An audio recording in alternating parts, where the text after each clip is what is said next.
തോൽക്കാനുള്ള മനസ്സില്ല എന്തായാലും. ഓനെ കൊണ്ട് പോവുള്ളൂ. അത് ഞാൻ പറഞ്ഞതേനും ആ വാക്ക് അമ്മക്ക് വലിച്ചു കൊടുത്തു. അങ്ങനെ ഗംഗാവലി പുഴയിലിടാൻ ഉദ്ദേശിച്ചിട്ടില്ല അവനെ. ഞാൻ അപ്പോഴേ പറഞ്ഞു ലോറിക്ക് അധികം പരിക്കുണ്ടാവൂല, ക്യാബിന് അധികം പരിക്കുണ്ട്, ചിന്നിച്ചിതറൂല. എനിക്ക് ഉറപ്പുണ്ടായിനു ഓന ആ ക്യാബിന്റെ ഉള്ളിൽ ഉണ്ടാവും. ഞാൻ പറഞ്ഞതാ, ശരിയായില്ലേ?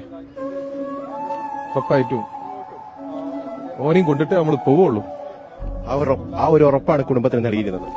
അതെ, അർജുന്റെ അമ്മയ്ക്ക് നൽകിയ ഉറപ്പ് പാലിച്ചു. ഞാൻ അവിടെ എത്തിക്കൂ. കഴിഞ്ഞ 2 മാസം വലിയ ത്യാഗം സഹിക്കേണ്ടി വന്നു. തീർച്ചയായിട്ടും ഈ തെരച്ചിൽ വീണ്ടും പുനരാരംഭിക്കുന്നതിന് വേണ്ടി മുട്ടാത്ത വാതിലുകളില്ല. ഇല്ല. ഒരു സാധാരണക്കാരനോട് എത്ര കഴിയും അതിന്റെ പരമാവധി നമ്മൾ ചെയ്തു.